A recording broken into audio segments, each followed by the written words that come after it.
महिलाओं पर, नारी शक्ति पर हम लोग बात कर रहे थे। मेरा ये मानना है कि ये भारतवर्ष जिस आधारशिला पर खड़ा है, उस आधारशिला का नाम है परिवार, और ये आधारशिला जिस पर टिकी हुई है वो है हमारी महिलाएं। जिस दिन महिलाएं पथभ्रष्ट हो जाएंगी उस दिन शायद भारतवर्ष नहीं रहेगा।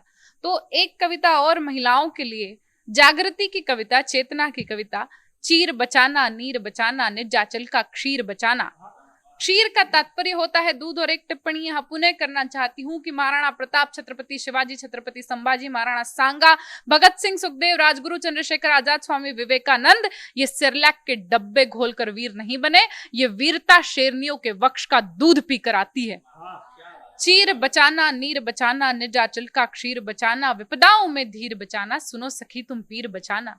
चूड़ी की खनखन बचने दो, पायल की छमछम बचने दो, दर डोढ़ी आंगन बचने दो, हाथों में कंगन बचने दो, जब तक व्रत उपवास बचा लो, ममता का आभास बचा लो, परंपरा का मान बचा लो, संस्कृत का सम्मान बचा लो, लड़ो मगर अभिमान बचा लो, गर्वित गौरव गान बचा लो, जगत गुरु की शान बचा लो, सनातनी सामान बचा लो, श्रद्धा शौर्य गुमान बचा लो, धैर्य धारणा ध्यान बचा लो, और आसमान की सैर करो तुम, आसमान की सैर करो तुम, लेकिन हिंदुस्तान बचा लो, लेकिन हिंदुस्तान बचा लो।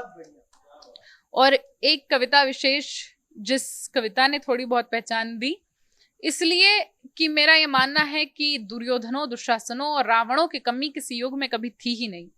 महिलाओं को, हमारी बेटियों को अपनी रक्षा स्वयं करनी होगी। दुर्योधन है, दुशासन है, पग पग पर बन अवरोध खड़े।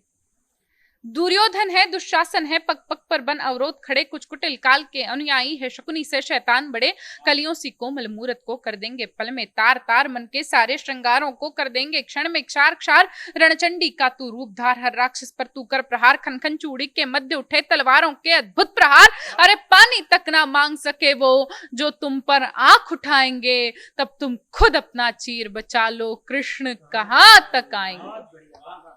गुड़िया जैसे शौक तुम्हारे गुड़िया सी बन जाती हो। हमने पैदा होते ही हमारे बेटियों के हाथ में गुड़िया दे दी, हमने उन्हें तलवार चलाना कभी सिखाया ही नहीं। गुड़िया जैसे शौक तुम्हारे गुड़िया सी बन जाती हो, वीर प्रसूता होकर भी पल पल क्यों नीर बहाती हो, हर शक्ति स्वरूपा हो तुम तो, जगदम्बा की अवतारी हो। क्या दुर्योधन, क्या दुशासन, तुम स्वयं काल पर भारी हो, मत रोको तुम अभिलाषा को, है श्रृंगारों पर रोक नहीं, तुम कलिका हो इस उपवन की, सो कोमलता पर टोक नहीं, मगर वर्जना क्यों करती हो ढालों से तलवारों से। एक बार बस लगन लगा लो मृत्यु नचाती धारों से, चूड़ा चोली चुनरी बिन श्रृंगार पूर्ण नहीं होता, मगर बताओ तलवार बिना क्या रूप पूर्ण नहीं होता। हर रक्त बीज को रणचंडी का रक्तिम रूप दिखाएंगे, तब तुम खुद अपना चीर बचा लो, कृष्ण कहां तक आएंगे। और अंतिम बंद और संवेदना का बंद देना चाहती हूँ। निर्भया की माता जी को पूरे 8 वर्ष लगे उन्हें न्याय दिलाने में, और ये केवल समय का अवधि नहीं था। कई प्रश्न पूछे गए, इस समय क्यों गई थी, इसके साथ क्यों गई थी, इस पोशाक में क्यों गई थी, इस साधन से क्यों गई थी, इस कारण से क्यों गई थी। हर न्याय व्यवस्था की परत ने यही सवाल पूछे, टेलीविजन पर दिखाए गए, पड़ोसियों ने पूछे, रिश्तेदारों ने पूछे। तो ये प्रोसेस जो होता है ये बहुत खराब होता है, इसलिए इससे बचना बहुत आवश्यक है।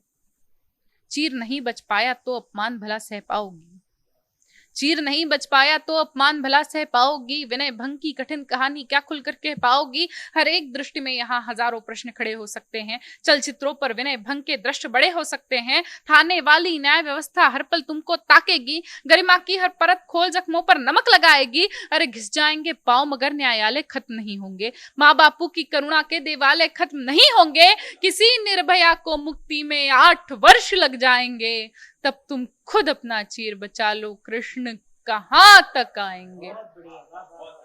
बहुत धन्यवाद। और एक अंतिम मुक्तक के साथ अपना स्थान लेना चाहूंगी। महाराणा की परिपाटी से उन्नत जिनके भाल नहीं, हमने बड़े आस्तीन के सांप पाल कर रखे हैं। महाराणा की परिपाटी से उन्नत जिनके भाल नहीं, जयचंदों के सम्मुख जिनके रूप बने विकराल नहीं, अब्दुल हमीद हजरत महल तो पूजे हैं हमने, लेकिन अकबर जिनके अब्बा हैं वो भारत माँ के लाल नहीं। जय हिंद।